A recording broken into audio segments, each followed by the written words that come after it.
Welcome. So today I'll be discussing personal experience I had that was the craziest experience of my life. Okay, so this is a type of awakening in spirituality called Kundalini. It's an energy-based spiritual awakening. So I'm not sure if you've heard of Kundalini. I guess it doesn't really matter if you have or have not at this point. It's also not a belief. This is not a belief. So if you don't believe in Kundalini, that's okay. I'm going to be telling you from my first person experience. So it's as if like you go to a park and you see a bird and I tell you, do you see the bird or do you not see the bird? It's that real. All right, so let's get started. First thing I want to note is I'm not making this video to be arrogant. Okay. One of the main things for me for this awakening was the overcoming of the addiction of arrogance. So for me, arrogance was a dragon that I had that I've been able to try and integrate into myself and convert it to a little bit more of a sense of humbleness or humility.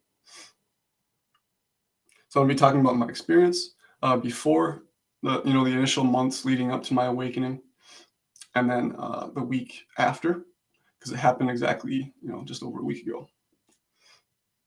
So what is Kundalini, and how do you know whether you're experiencing it or not? So first, Kundalini is a spiritual energy that is in the subtle body. So it's not physical, however, it feels physical once it begins. Okay, so traditionally in yoga, Kundalini yoga, Tantra, etc., it says that the seed of Kundalini is from the bottom of your spine at your root chakra. Okay, so that's what I experienced too. But before, in the months following up to my Kundalini awakening, I was experiencing improper flow of Kundalini, chi, prana in my body. Okay, so it's not just in the 7 chakras, it's also in micro chakras. Like I discovered that there are micro chakras in your armpit. So for example, I took a trip this summer to Colorado. You can see here, Silverton, Colorado. That's where I got this sweater.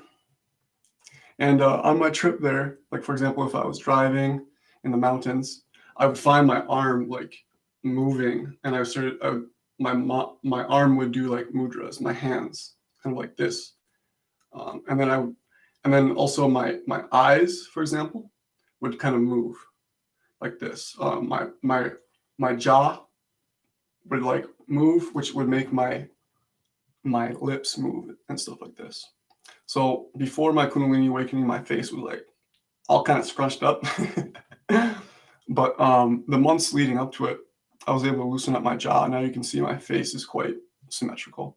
Also, my throat, for example, used to be way over here because I kind of would scrunch over because of having a blocked throat chakra throughout my life, not expressing myself like I do now.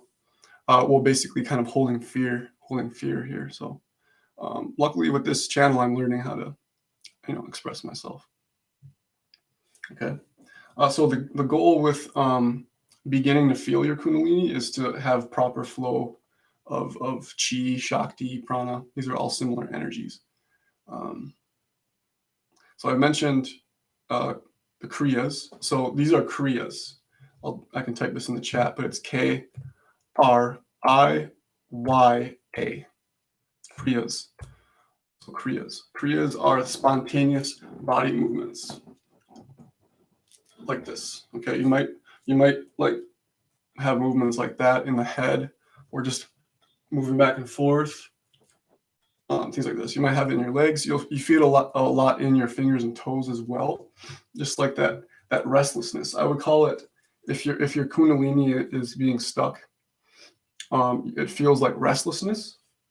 And then the main thing is just like utter fear, a sense of guttural fear in your heart and in your gut, That's kind of where it emanates, or it's the center of the fear.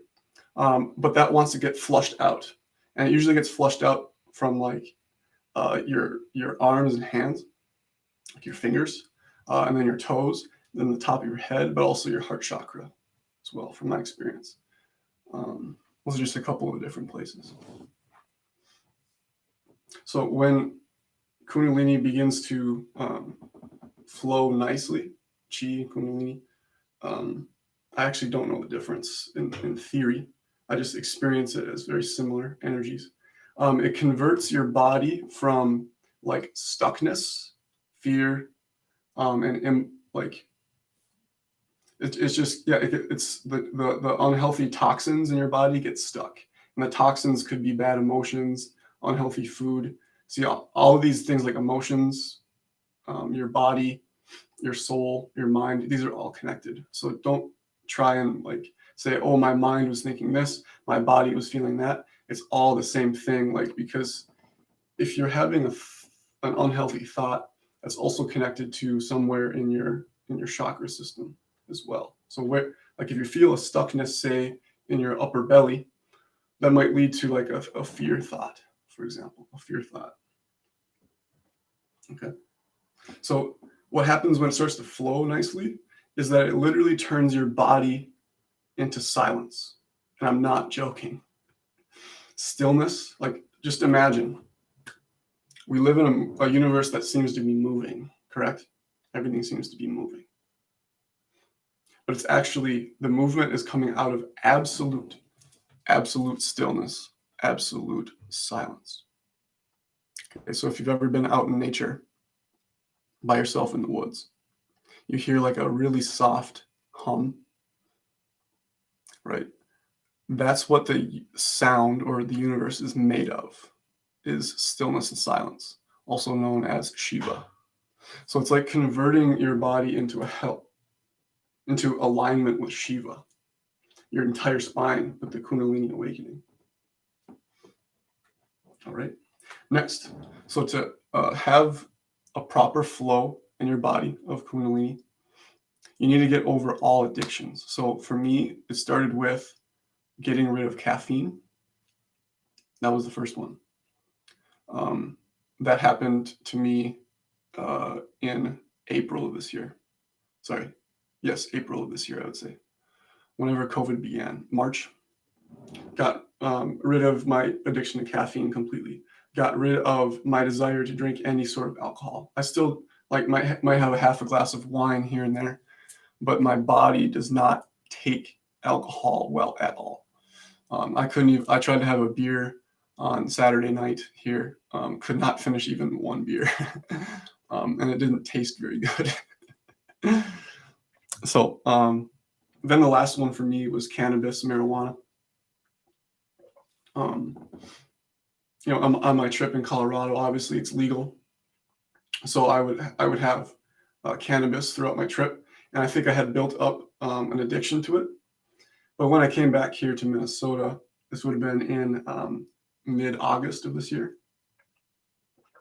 I continued my addiction with marijuana, but that slowly decreased until, what is it, December? Then last month, I realized I had completely gotten over my addiction to marijuana as well. So marijuana for me was the last addiction for me to get over. I want to say, with a little asterisk here, is that I still have addictions. Okay, like there's like myself, I still have addictions. Like one of the main ones would be social media. Like my giddiness to like hear that ding on my phone, like, oh, you got a you got a notification from Instagram. Someone's following you. You're like, yes. So yes. And then your body might desire new things. So for example, I'm just drinking so much water. That's probably mostly because I'm talking really fast, talking a lot. But you know it's a good sign when your body just desires more water. Another thing was my diet. My diet completely changed. I used to eat a lot of meat. I used to not desire just fruits and veggies almost exclusively. And it almost got to the point where like even grains, things like bread and rice, is hard for me to digest. So for me, it's best to eat fresh fruits and veggies, lots of like avocados and nuts, things like this. Miss Lady Lovejoy, you sound like a nice person. Hello. Let me know if you have any comments or questions. So my diet changed basically with the healthy diet, the drinking of water, the yoga, of course, meditation. That's another topic though, but just letting the energies naturally flow, naturally flow. All right. So what happened the night of? So this was Thursday night of last week. What's today? Friday? Thursday night of last week. So I had told you that I had gotten over my addiction to cannabis a month previously.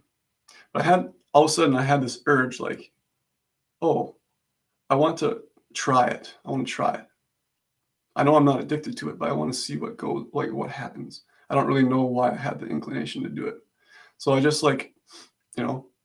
smelled. I had a new appreciation for it, I would say. So instead of saying like, oh, I'm going to smoke weed, go have fun. No, it's like cannabis has healing ways. It has potential to heal you. That's what I'm saying. Mother marijuana. If you see it from that perspective. Now most people who smoke marijuana do not have this. Yeah, I can maybe think about that, Miss Lady Lovejoy. The question is about December 21st of this year. That might be part of the reason why I'm doing this video right before it.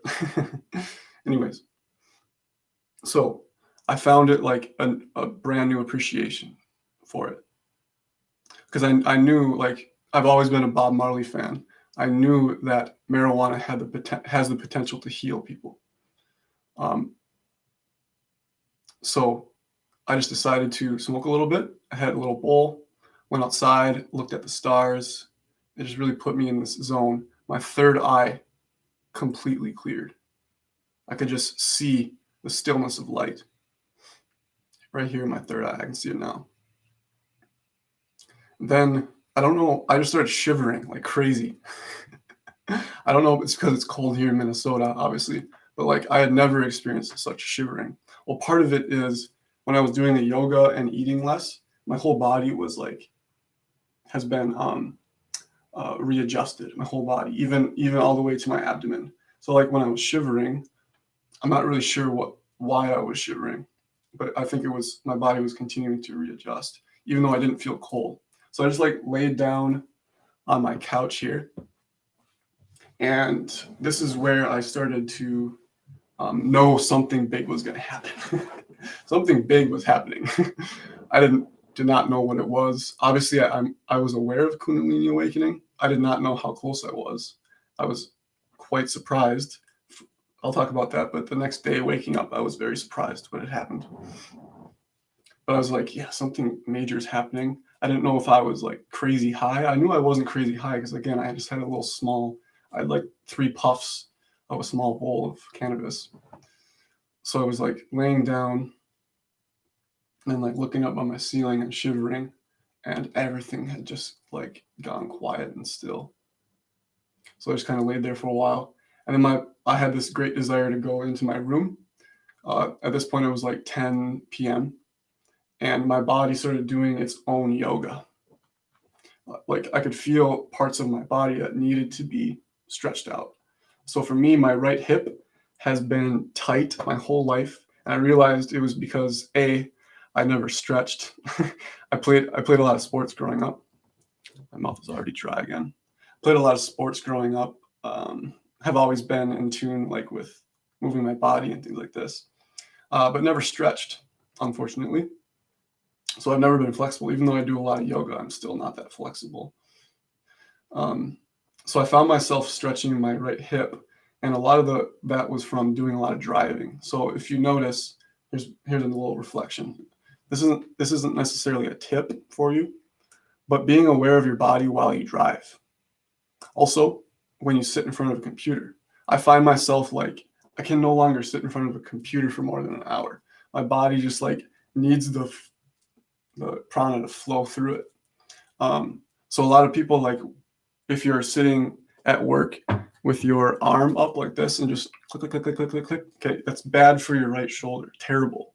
And that leads up to your neck all the way to the right side of your crown chakra right here. So it's literally all the way from your fingers, click, click, click, click, click, video games. It's really bad for all the way to here. Okay, and that's one of those nadis, an N-A-D-I, a nadi that I like just discovered experientially.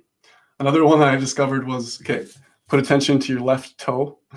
Your left little toe, pinky toe, is connected to the pinky in your left finger. And then it's connected to like the left side of your face as well. That's just, so like if you try to spread out the toes of your feet, that's right, that's Spanish, but your toes, then it's going to be really hard for you to do that because your toes aren't used to spreading out because of the shoes that we wear. We wear too many, we wear shoes too often. So our feet are not connected to the earth. So one of the main things that I discovered in my 5-week trip in Colorado was I don't need hiking boots. Actually, hiking boots are really bad for me. Sorry to make this, I'm not trying to make it objective and like say that my experience should be the same thing for everybody. I'm just saying from my experience, I discovered that hiking boots made my feet unhealthy and scrunched. And then I just started hiking.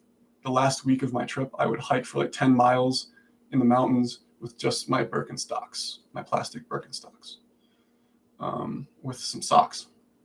And that felt really good. Walking over rocks, roots, dirt.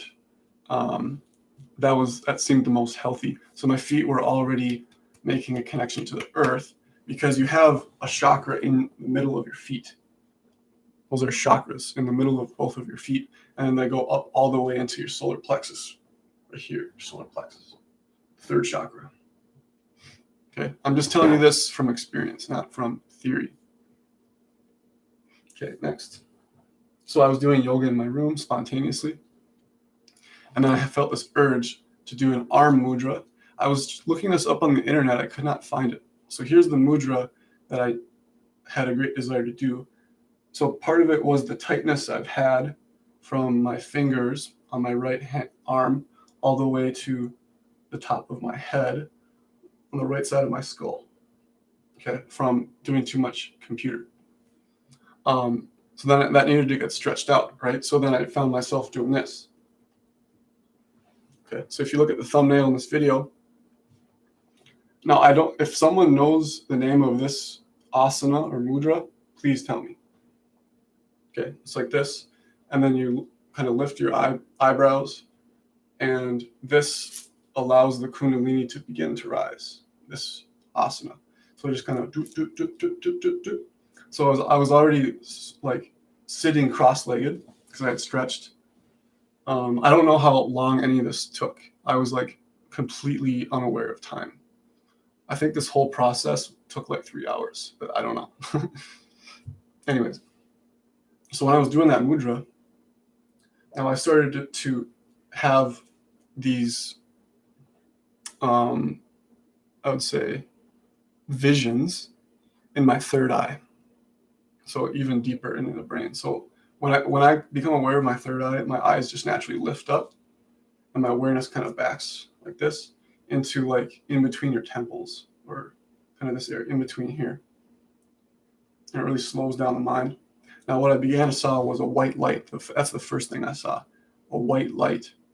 It's kind of like growing in my third eye, which is connected to my physical eyes. That's why my physical eyes would do like weird, spontaneous movements. So I learned that like my physical eyes can move in my face, and that the reason that they're moving is so that I can begin to fully connect my third eye with both of my physical eyes. So you can see that my eyes are a little bit more straight than they used to be. You know, I would used to, like, if I was thinking, you know, I would have my right eye fixed, but then my left eye would be like, because I was trying to find the idea. I was trying to find like the thought. But now like the thoughts just kind of come and I just kind of say them. I don't know if that makes any sense, but then the white light was moving up. According to Kundalini yoga, that's called the Sushumna. Sushumna. Hushumna.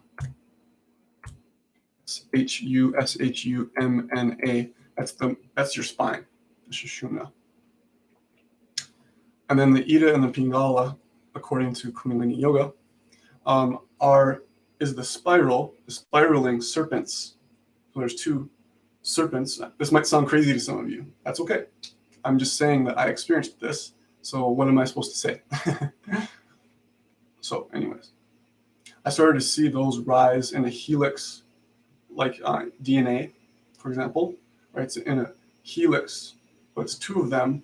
So they're moving up like this, and they have the face of like a serpent or a dragon.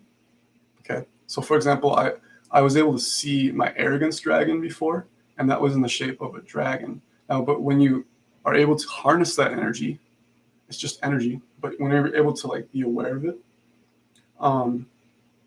you begin to be aware of it in your third eye, and then it can begin to flow up. Because Kundalini wants to flow up and out, up and out. The goal is to get it out of your crown chakra. Okay, way up there. Let's see. So it wants to start here. So you see Ida Pingala, I don't know, whatever, is this, but they spiral up and then out of the body. They meet here, and then it all just kind of flows out. This. All right. So then that leads to the next point. Is I was laying in bed at this point, probably midnight or so, 11:30, and I could just feel the earth moving, like the gravity. So what it is the gravity between my body and the earth, and I could really feel it. Like it began to be like very, very, very, very heavy, and I had never truly felt this gravity fully before. The gravity between my body and the earth. So then it just felt really, really heavy in my bed. My legs started to become kind of like numb. And then I started just kind of doing this. And at this point, I figured what was going on was I was having my Kundalini awakening. But I didn't have it as a thought.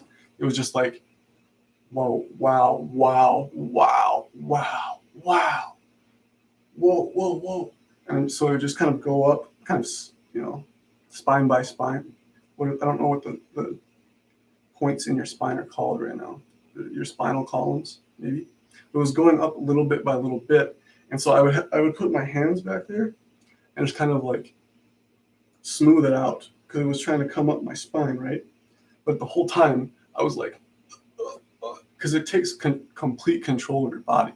Kundalini takes complete control of your body. So if you're trying to so if you experience it as fear, right? If you experience Kundalini as fear rather than bliss, which means that your Kundalini has begun to awake, but you have not had your full awakening. If you experience it as fear, then it's not completely all the way out. So it's trying to move up. And so my hands went automatically there. And I was trying my best to like if you're getting your last piece of toothpaste out of the bottle, it's kind of like that. You want to squeeze the Kundalini out and out of the top of your head, your crown chakra. So I just kept doing that, and my head went like this, all the way to like, oh, and then that's how it would have looked physically. But in my awareness, all of a sudden, a huge white light was emanating of me being aware of my crown chakra. An emanation of pure white light. Pure white light. So I want you to imagine Las Vegas. I know this sounds crazy. I know. Las Vegas, right? It has lights just going everywhere. Bright lights. But Las Vegas is in a vast black desert. So imagine maybe you're flying over Las Vegas in an airplane, and it's just pure desert at nighttime. That would be Shiva, or just like pure awareness. So pure awareness would be the desert. But all of that is happening. But then there's very bright white lights that are coming from Las Vegas, the city itself. And that could be like from the crown chakra, is the lights from way up here, kind of like the sun, right? Up here in the painting. My mom painted this, by the way. So then I just kind of sat there and was experiencing that for, I don't know, 15 minutes. Just kind of in. So it is nothingness, like the black desert, you could say, is nothingness. But then there's that white light, and you just know it's pure. Pure love, pure joy, pure bliss, pure ecstasy. Now, this is my theory. It's not a theory, I just know this. Your Kundalini, the source of your Kundalini is orgasm. Okay? So most people who have not experienced Kundalini experience an orgasm only in sex or masturbation. Okay? So what started happening is once the Kundalini begins to rise out of just your root chakra, you're able to experience orgasm in your entire body. And that moves up, up, and up. So I had been experiencing orgasm in other chakras before, but then all of a sudden it had completely, it was a bright light out of the crown of my chakra, crown chakra. So then like the orgasm was just there, but it was just as light. It was just as light. So it was like there was just bliss. It wasn't like I'm experiencing, like Kyle is experiencing an orgasm at the crown chakra. No, it's just like all that there is from what I was experiencing was open awareness and then bright blissful light. That's all that I could experience. That's all that was going on. It's completely quiet, yet like the power of like an orgasm, the power of an orgasm just converted into white light in my awareness.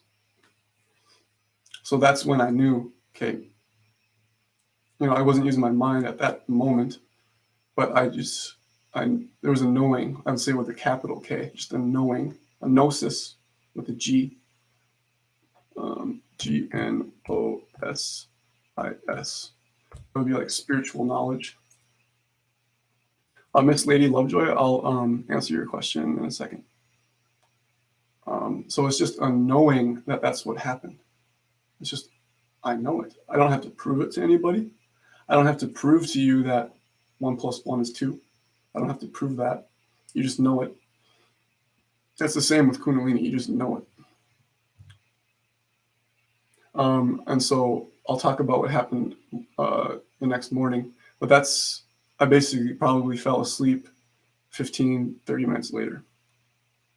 Just because it's just so much energy in the body that it's hard to control like your tiredness or your energy. It's really hard to tell whether you're like really hot and sweaty or really cold and shivering. It's also hard to tell if you're like exhausted and want to fall asleep, or if you want to like go dance to electronic dance music. It's all kind of, doesn't really matter. It really doesn't matter if you're falling asleep, dancing, it doesn't matter. So I'll talk about what happened in the next morning. Let me get a drink of water and then address this question. Miss Lady Lovejoy. I would say mostly. So the question is, does Kundalini stay awake once it is awakened? So how I interpret that question is, maybe you're starting to experience kriyas, spontaneous movements. Maybe you're starting to experience just utter fear in the body for no reason. That means your Kundalini is beginning to flow in the body. Just there's stuckness. And it's like geometric. This might sound weird, but consciousness is geometric, and it's geometric in the body. So it's like lines, triangles, circles, and it just kind of, because if you notice, when you begin to meditate for a few years, you see that most people are herky jerky is what I call it. It's kind of, they move through life like just kind of unaware of their body, how their body's moving, you know, especially people in the West, because they sit all day and then they're not in tune with their body. Now, if you watch someone who does yoga, someone who does yoga, someone who does yoga, right, their body just flows, right? And so I had to kind of discover that for myself and rediscover my hands for the first time and how my hands can begin to flow the chi. Now, what does Kundalini want to do? Kundalini wants to heal you. That's the first thing to know. Kundalini is not, yes, it's utter fear from the experience because it's not flowing out. It's not flowing nicely. Right? That's nice. Like a dance. Kundalini wants to dance through you, as my teacher says. Okay. So the next morning, I woke up for work, walking over the shower to take a shower. As I was walking in the bathroom, this is literally how I felt. I felt like 1 million pounds, 1 million pounds had been stripped away from me. 1 million pounds had been stripped away. Then as I was taking a shower, I just started breathing and my eyes got big. I was like, no way. No way. I have no more fear. I have no more fear. No more fear. Fear has been converted to bliss, ecstasy, and it just flows through. And now, like, my body, my mind, from my experience right now, and I've been experiencing this for just over a week, it just automatically responds to the environment. So the environment, my body, my mind, my soul, it's all one. So things like when I'm having a conversation with someone, I don't have to do anything. I don't have to think. Simply the thoughts appear, I say them. When I listen, my body is responding to their body. My face is responding to their face. Now it's not perfect, right? I'm going to say more about this, but my subtle body is still not perfectly integrated. So it's going to take, I don't know, maybe 5 more years, 10 more years to get a really nice, solid foundation of what's happened. Okay, let me look at my notes to see. So yes, a loss, it felt like 1 million pounds had left myself, my sense of self. A loss of all fear in the central nervous system. A loss of all fear in the central nervous system. So now it's a smooth flow of prana and shakti. Okay, so since then, I've had multiple, I would call them mini, M-I-N-I, awakenings. So it would have been, let's see, so the Kundalini awakening happened on Thursday night. Then Sunday morning, I woke up and started like doing some mantras. Then I went outside and ran a little bit and I stretched.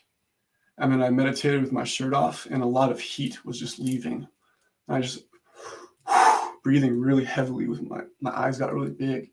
That was probably happening for about 2 hours on Sunday morning. And basically I felt like my whole body had turned into like spiritual energy light, spiritual heat. That's why I had my shirt off, because it was just so hot. And I was actually in a cold office that was probably 60 degrees. I had my shirt off and sweating. I was saying mantras. I was listening to Krishna Das music. So I was doing like Sanskrit chants. And all of this was just desire. It wasn't like, oh, I have to go meditate. It's like, no, I had to. I had no other option. I had no other option besides doing the mantra. No other option besides letting the energy flow. Okay. So I had many awakenings, then continuing to integrate in my body. So I realized that my body still wasn't clear.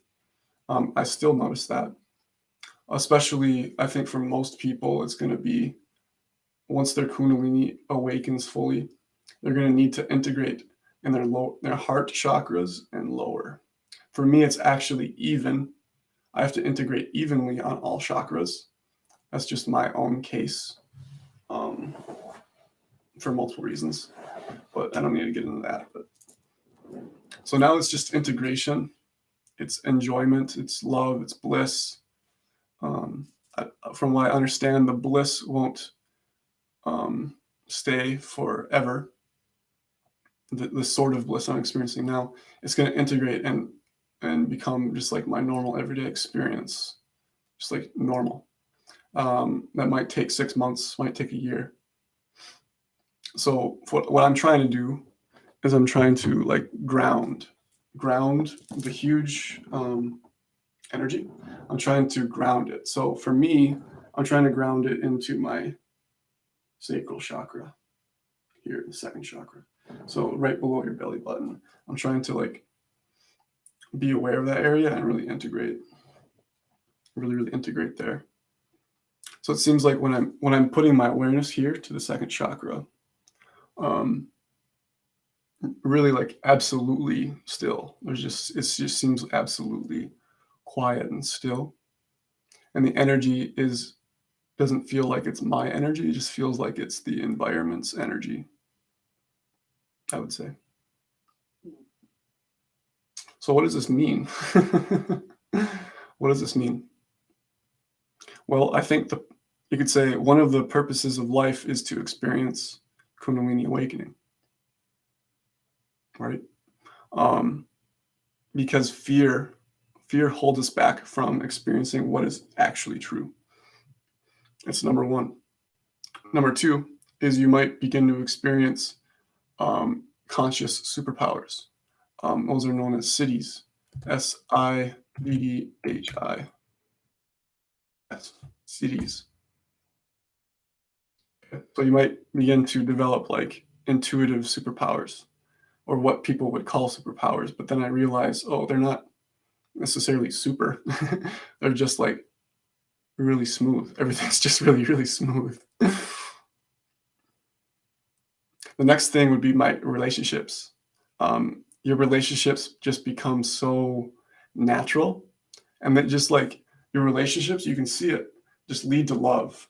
Like that's the purpose of the relationships, is like, oh yeah, there's difficulties in the throat chakra, that you might experience, fear maybe in the solar plexus, but really all of that is leading to union with your friends and your family, as a relationship.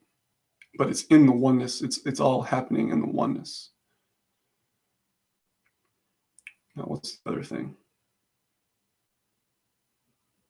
Can't remember what I was going to say for the other thing. But that's okay.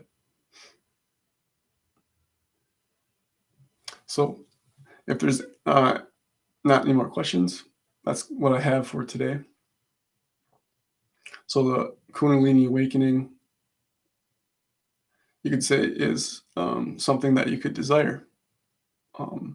It's okay that it's a desire. That's okay. That's the point. That's what desire is for you to awaken. It's just like there's no need to judge desire. Desire is good. All types of desire is good, but it's just a matter of like what type of desire do you focus on, right? The desire to have a Kundalini awakening, I would say, is probably more healthy than having a desire to watch an NFL football game. Or being addicted to online shopping for Amazon. Another thing is like your life just becomes more simple and basic. You begin to love really basic things like, hi CJ. You begin just to love the basic things, like just a nice glass of cold green tea. Music becomes more blissful. Just a good conversation with a friend. And then the silence, yeah. So I used to fear silence. Silence used to scare me, but now it's like a deep longing, a deep desire just to sit in silence. And now most people, I don't want this to sound arrogant either. I don't mean this to sound arrogant, but most people, their minds are very busy. Their minds are very busy thinking about problems, problem solving, emotions, etc. I'm not saying I don't have those. What I'm saying is, though, is my mind is very quiet. Yeah, silence. Yeah, very, very lovely. You can hear my voice starting to really quiet down. I don't have a desire to like be loud. I just want to like sit in quiet. Now, this is the thing that might sound arrogant is, most people, they like to fill the silence with mind and ideas. And trust me, I know, because I've been doing that my whole life. You could watch all of my old videos and you'll see that I like to fill the silence with philosophy, ideas, and those aren't bad. I see the reason why I went through all that now. That's a whole nother conversation. But so yeah, now it's just enjoying the quiet. But from the quiet comes the love and the bliss. And that we're all awakening together, actually. All of us. So it's one flame, one awakening, but we each carry the flame in us. The flame of Kundalini, you could say, the flame of bliss. It's all one flame, yet we all carry it inside of us. And we're all returning to that one flame.